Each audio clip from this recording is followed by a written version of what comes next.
हरे कृष्णा। जय श्री राधे श्याम। अयं प्रवचनः शिल प्रभुपादेन दत्तः अस्ति। शिल प्रभुपाद स्वरेण शिल प्रभुपादस्य स्वरेण यह मूल प्रवचनं ध्वनिमुद्रणम् अस्ति। तस्य लिङ्कम् अहं विवरणे दास्यामि। भवन्तः ते प्रवचनं तत्र श्रोतुं शक्नुवन्ति। अहं शिल प्रभुपादस्य अस्य हिंदी प्रवचनस्य सरल संस्कृत भाषायां पुनः कथनं करोमि। अस्मिन् प्रवचने विचाराः तथा शब्दाः शिलाप्रभुपादस्य एव सन्ति। केवलं भाषा संस्कृतभाषा अस्ति तथा वाणी मम अस्ति। अतः हम संस्कृतभाषायां यदि कश्चित् त्रुटयः भवन्ति तर्हि कृपा क्षम्यताम्। अहं शिलाप्रभुपादस्य प्रवचनं संस्कृतभाषायां प्रस्तुतं करोमि। यतः ये जनाः संस्कृतस्य सरलां बोलचाल भाषां शिक्षितुम् इच्छन्ति, संस्कृत संभाषणं कर्तुम् इच्छन्ति, ते संस्कृतं श्रुत्वा भाषाया अभ्यासं कर्तुं शक्नुवन्ति।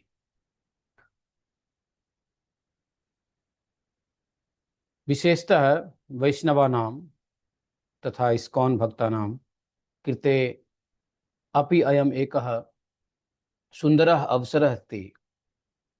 ते शिलाप्रभुपादस्य अमूल्यां वाणीं श्रोतुं शक्नुवन्ति तथा तया सह संस्कृतभाषायाः श्रवण अभ्यासमपि कर्तुं शक्नुवन्ति। अतः एकस्मिन् एव समये वयं शिलाप्रभुपादस्य वाणीं श्रोतुं शक्नुमः तथा संस्कृतभाषायाः श्रवणम् अभ्यासं कर्तुं शक्नुमः।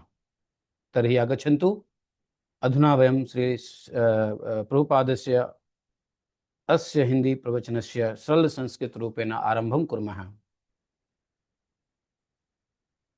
प्रभुपाद उक्तवान्, भगवान् श्रीकृष्णस्य भक्तिः किमपि बाह्यतः शिक्षयितुं न शक्यते। सा भक्तिः अस्माकं सर्वेषां हृदये स्वाभाविकरूपेण वर्तते। सा नित्या सिद्ध्या अस्ति, शाश्वती अस्ति। भगवता श्रीकृष्णेन सह अस्माकं सम्बन्धः अतीव घनिष्ठः अस्ति। यथा पिता पुत्रयोः सम्बन्धः अत्यन्तं घनिष्ठः भवति। कदाचित् पिता पुत्रः वा बहुकालं परस्परं दूरदेशे वसेताम्। अनेकानि वर्षाणि तौ न मिलितः, किन्तु यदा अनन्तरं तौ पुनः मिलितः तदा तयोः मध्ये यः पितृस्नेहः अस्ति सः नष्टः न भवति। सः सम्बन्धः पूर्ववत् एव तिष्ठति। एवमेव भगवान् श्रीकृष्णेन सह अस्माकं सम्बन्धः अटूटः अस्ति। सः सम्बन्धः नित्यः अस्ति, किन्तु कलियुगे पापस्य प्रभावेन अज्ञानस्य प्रभावेन च सः नित्यसम्बन्धः अस्माकं हृदये आच्छादितः अभवत्। अतः अस्माभिः नूतनः सम्बन्धः निर्मातव्यं नास्ति। केवलं सुप्तः कृष्णसम्बन्धः जागरणीयः आवश्यकम् अस्ति। तस्य जागरणस्य उपायः कथमस्ति? चेतो दर्पण मार्जनम्। अस्माकं चित्तं दर्पणवत् अस्ति। दर्पणे वयं स्वस्य मुखं पश्यामः, किन्तु यदि दर्पणः मलिनः भवति तर्हि वयं स्वस्य वास्तविकं रूपं अस्पष्टतया द्रष्टुं न शक्नुमः। एवमेव अस्माकं चित्तं सांसारिक वासनाभिः, कामनाभिः, लोभेन, अहंकारेण च मलिनम् अभवत्। अतः प्रथमं चित्तं शुद्धं कर्तव्यं। चित्तस्य शोधनम् अति आवश्यकम्। तथैव चैतन्य महाप्रभुः उक्तवान्, चेतो दर्पण मार्जनं भवमहादावाग्नि निर्वापणम्। अतः वयं कृष्ण भावनामृतस्य प्रचारं कुर्मः। भावना इति शब्दस्य अर्थः कथम् अस्ति? कस्यचित् विषये निरन्तरं चिन्तनम् इति भावना। मनुष्यः भावानां विना एक क्षणमपि न तिष्ठति। वयं नित्यं कस्यचित् विषये चिन्तयामः। कदाचित् धनस्य चिन्तनं कुर्मः, कदाचित् परिवारस्य कदाचित् स्त्रीपुत्रादीनां, कदाचित् व्यवसायस्य, कदाचित् अन्य अन्य कस्यचित् विषयस्य चिन्तनं कुर्मः।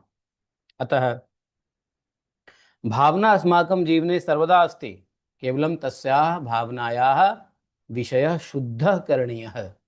अस्माकं भावना कृष्णे भवेत्, अस्माकं भावना कृष्णे भवेत्, अस्माकं चिन्तनं कृष्णस्य विषये भवेत्, अस्माकं जीवनं कृष्ण केन्द्रित भवेत्। एतदेव कृष्ण भावनामृत इति कथ्यते। एतत् एव हि कृष्ण भावनामृत इति कथ्यते। श्रील रूप गोस्वामी पादाः अपि कृष्ण भक्तेः महत्त्वं वर्णितवन्तः। कृष्णः भक्ति रस भाविता मतिः क्रियताम यदि कुतोपि लभ्यते। यदि कुत्रचित् कृष्ण भक्ति रस रूपूर्णा कृष्णः कृष्ण भावना वा लभ्यते तर्हि तां शीघ्रं स्वीकुरुत। किमुक्तवान्? यदि कुत्रचित् कृष्ण भक्ति रस पूर्णा बुद्धि कृष्ण भावना वा लभ्यते तर्हि तां शीघ्रं स्वीकुरुत। तस्याः प्राप्यते यत् किमपि मूल्यं दातव्यं भवेत् तत् दातव्यम्। तत्र श्रीलरूप गोस्वामी पादाः मूल्यम् अपि कथयन्ति। तत्र लौल्यम् अपि मूल्यम् एकलम्, अर्थात कृष्णं प्राप्तुं केवलम् एकमेव मूल्यम् आवश्यकम्। कथं? लौल्यम् अर्थात तीव्रा इच्छा, उत्कटः लोभः। यदि अस्माकं हृदये कृष्णं प्राप्तं लोभः भवेत्, मम जीवनस्य अन्तः कृष्णं प्राप्तव्यम्, अस्मिन् एव जन्मनि कृष्णस्य चरणौ प्राप्तव्यै, यदि इति तीव्रा इच्छा भवति तर्हि अस्माकं जीवनं सफलं भविष्यति। यथा मनुष्यः धनस्य कृते लोभी भवति, यथा कश्चित् विषय भोगस्य कृते आसक्तः भवति, तथैव यदि तस्य आसक्तिः कृष्णे भवति तर्हि सः सफल जीवनं प्राप्नोति। एतत् एव कृष्ण भावनामृत आंदोलनस्य प्रयोजनमस्ति। कथं सांसारिक विषयेषु या अस्माकम् आसक्तिः अस्ति सा कृष्णे भवेत्। अस्माभिः एतदेव प्रयत्नः करणीयः।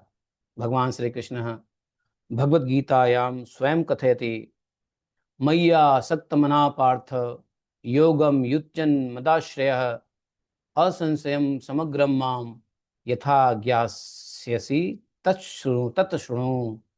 भगवान कथयति, हे अर्जुन, मयि आसक्तं मनः कृत्वा मम आश्रयं गृहीत्वा योगं युञ्जन् त्वं मां समग्र रूपेण ज्ञास्यसि। अतः मुख्यं कार्यमस्ति कृष्णे आसक्तिः। अस्माकं मनः संसारस्य अनेक विषयेषु आसक्तं भवति। धनं, परिवारः, शरीरं, पदं, प्रतिष्ठा, विषयभोगाः, एतेषु सर्वेषु अस्माकम् आसक्तिः अस्ति।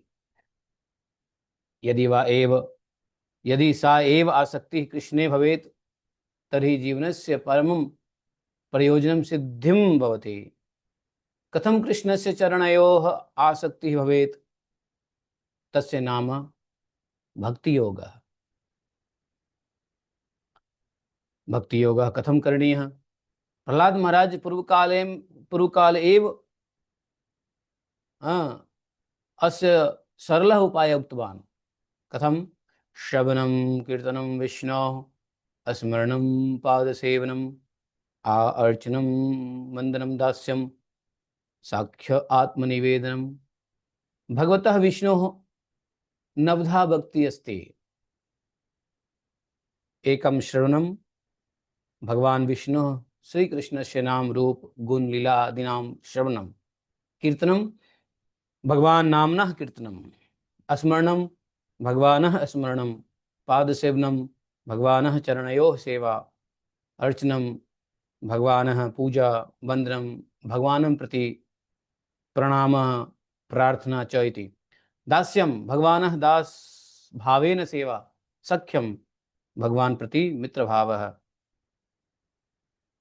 अंतिमे आत्मनिवेदनम नवम सर्वस्व भगवान चरणयोः समर्पणम इति नवधा भक्ति प्रहलाद महाराज पूर्व काल बहु पूर्व काल कालम एव सरल अस्य सरल उपाय उक्तवान्।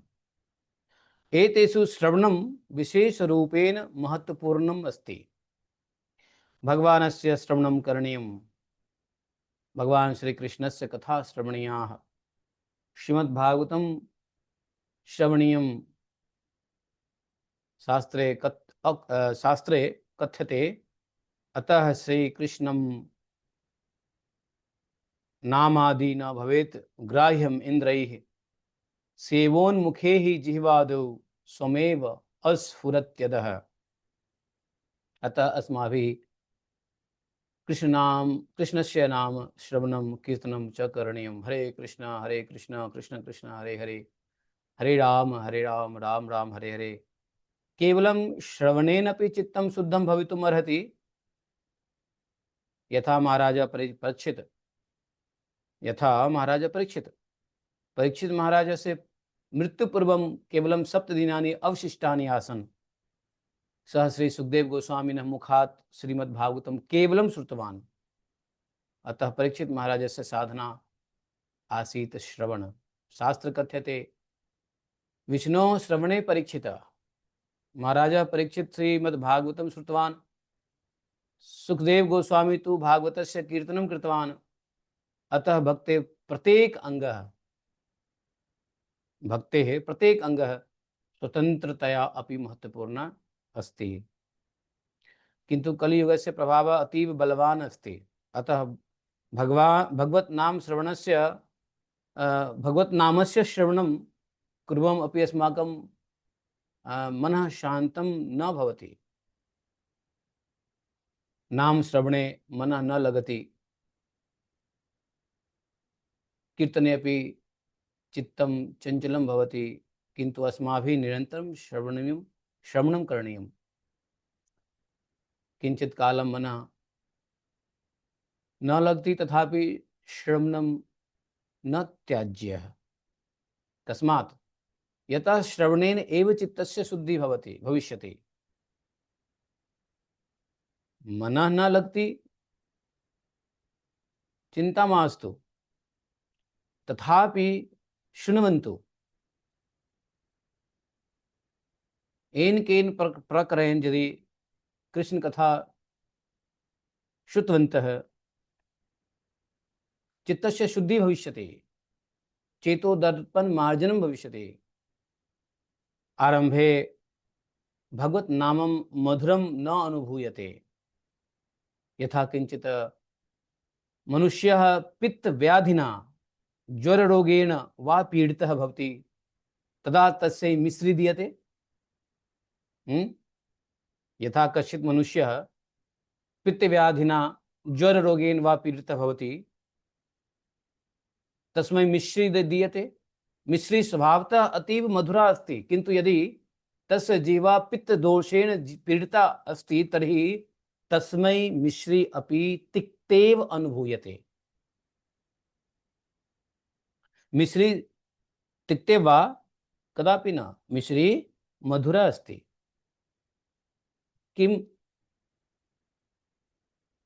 किमर्थं मिश्री तिक्तेव अनुभूयते? ज्वर रोगेन पीडितः भवति, पित्त व्याधिना भवति। सः वदति मिश्री तिक्ता अस्ति, सः रुग्णः, किन्तु वस्तुतः मिश्री तिक्ता नास्ति। तस्य जीवा एव रोगेण पीडिता अस्ति। यदा सः निरन्तरं मिश्रीं खादति, शनैः शनैः तस्य रोगं न नश्यन्ति।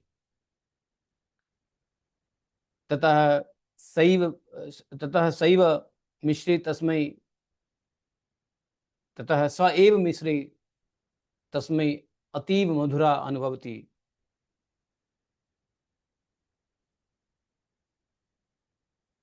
एवमेव अस्माकं चित्तः सांसारिक रोगेण पीडितम् अस्ति। अतः प्रारंभे भगवान नामस्य कीर्तनं श्रवणं च कदाचित् अरुचिकरं भवति, किंतु निरंतरं नाम कीर्तनं कुर्वन्तः शनैः शनैः अस्माकं चित्तं शुद्धम अवश्यं भविष्यति।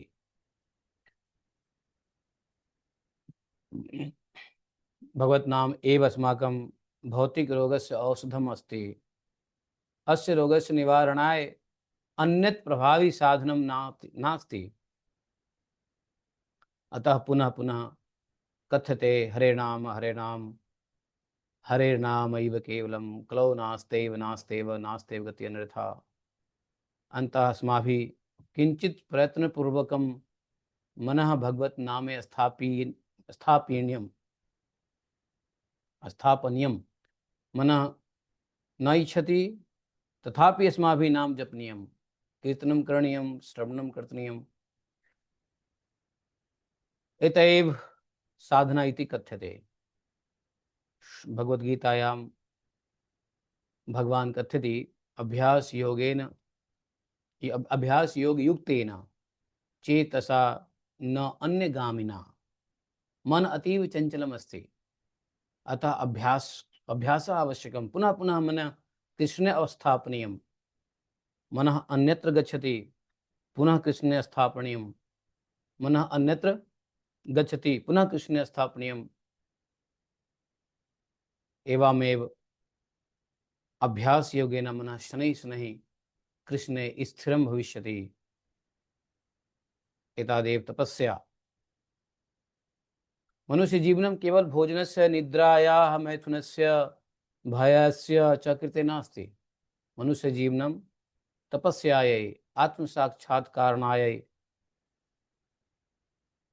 आत्मसाक्षात्कारायै, भगवत प्राप्तये च प्राप्तम् अस्ति। यदि मनुष्यः केवलं दौ रोटिके प्राप्तुं दिवस रात्रि परिश्रमं करोति तर्हि तस्य जीवनम् उद्देश्यं किम्? स्वाह शुक्रः कर्दभः अपि भोजनस्य कृते दिवसभरं परिश्रमं कुर्वन्ति। भोजनमात्रेण गर्दभः भारं वहति। गर्दभः गधा बहु परिश्रमं करोति, किन्तु अन्ते तस्मै किं लभते? केवलं किञ्चित् तृणं, घास।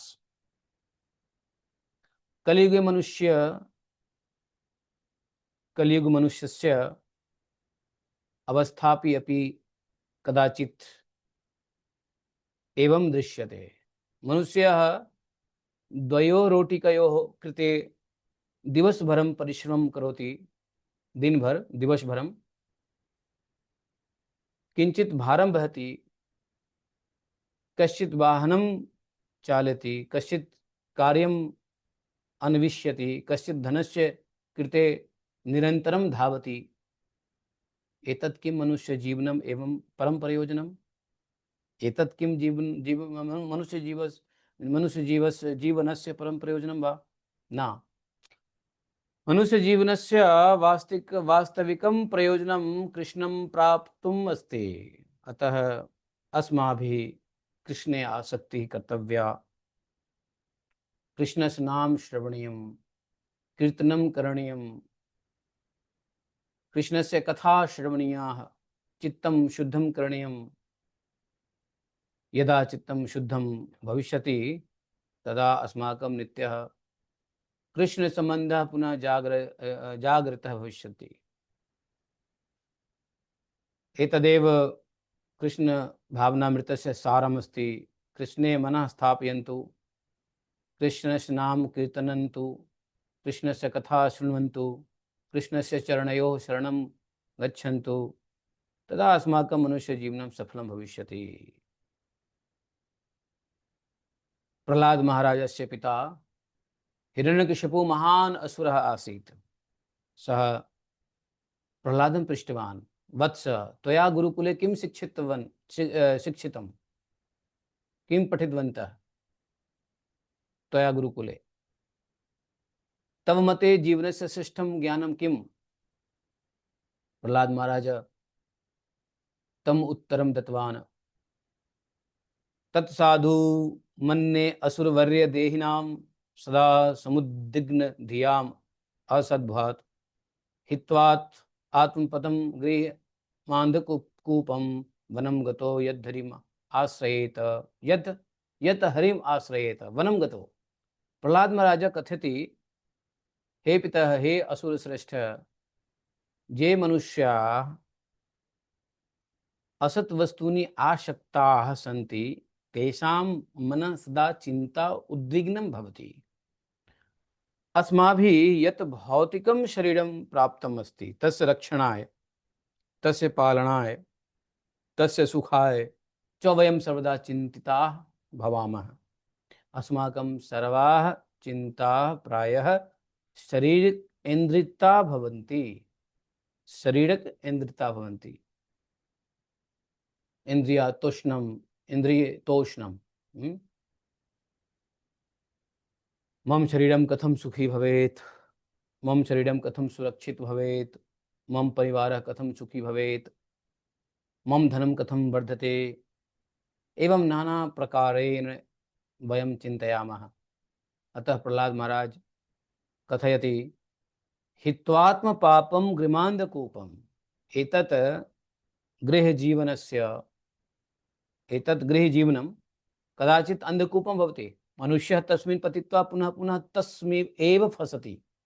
अतः वैदिक जीवने एक सुन्दरः नियमः अस्ति। कथं? पंचाशदुर्वां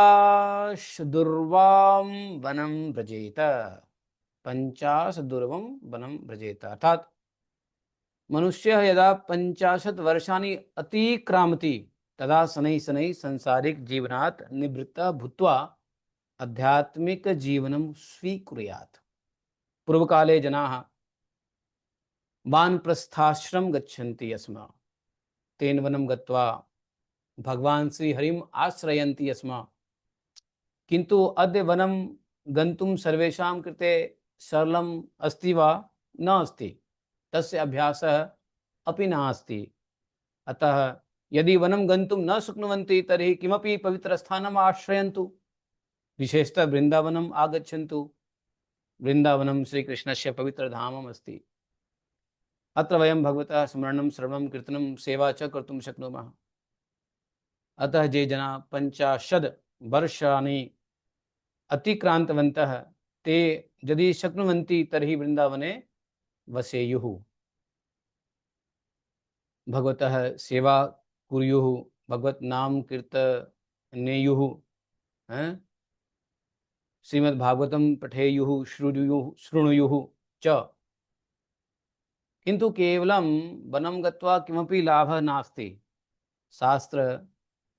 शास्त्रं कथयति, वनं गतो यत् हरिम् आश्रयेत्।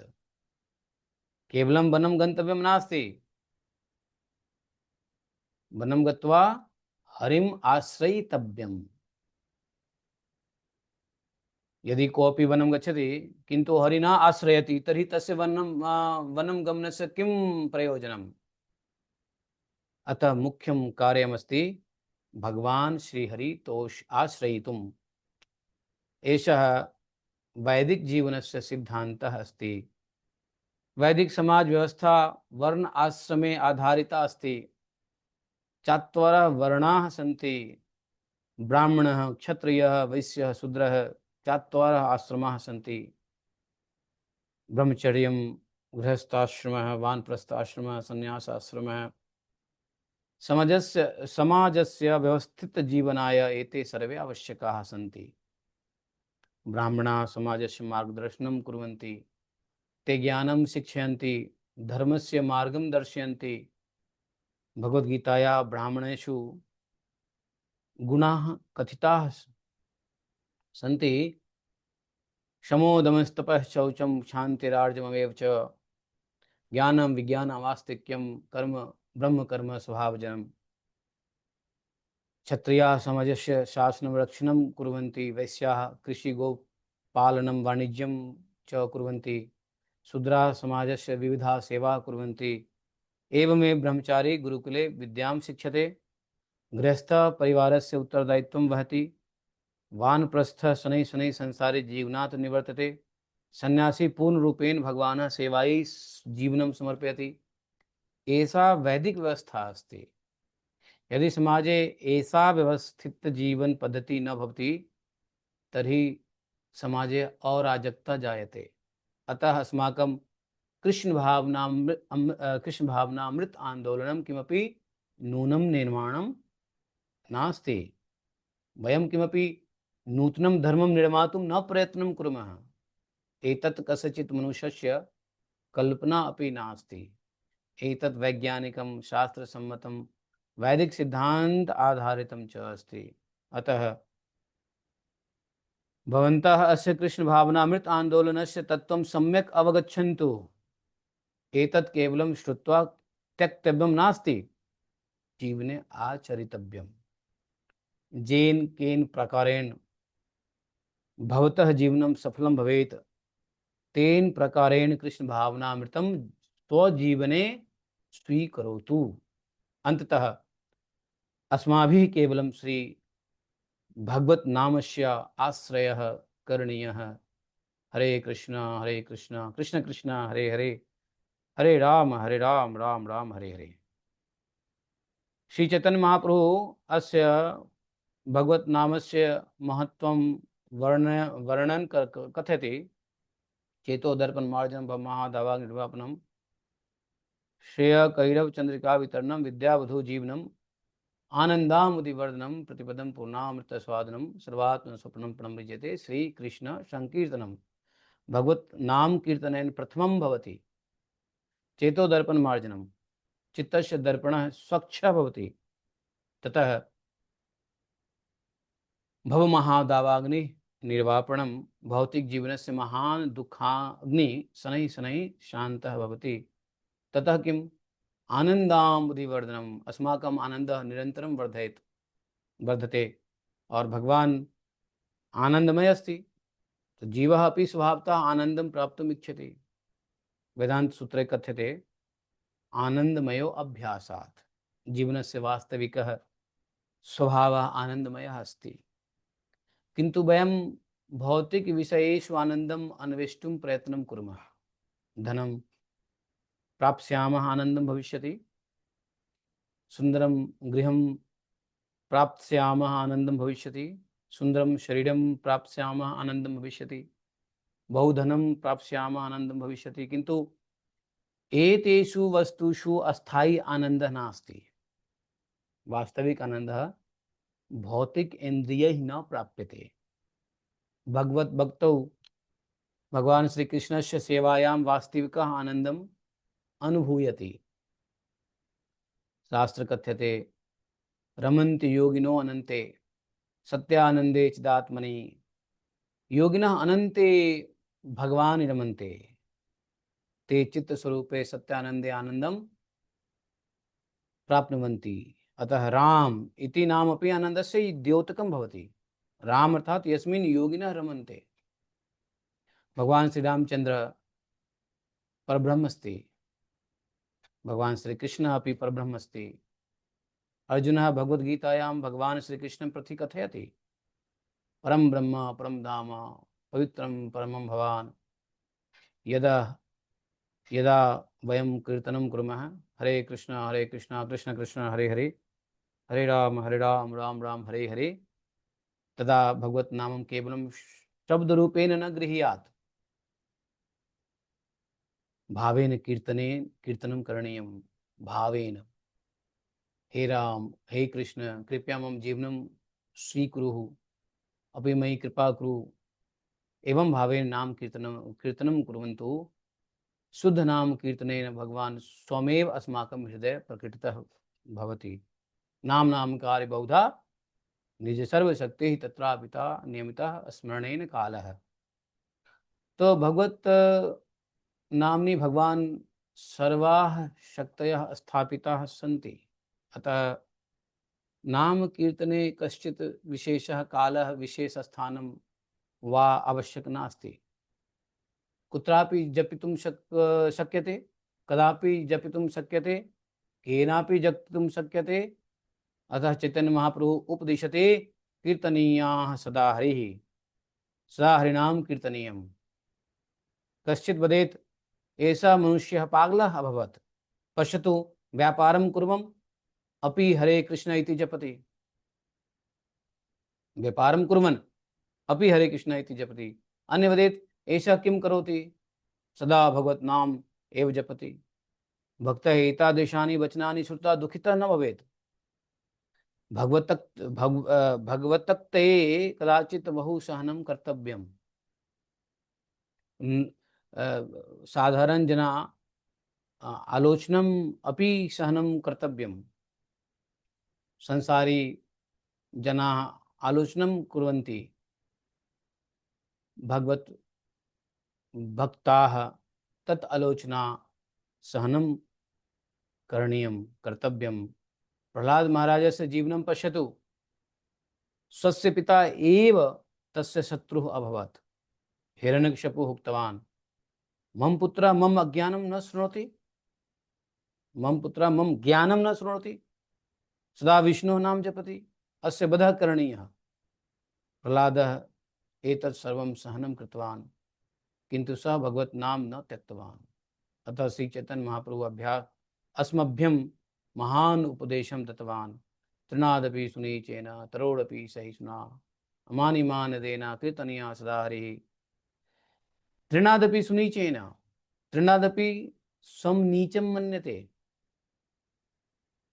तरोडपि सहिष्णुना, वृक्षादि वृक्षादपि अधिकं सहनशीलं भवेत्।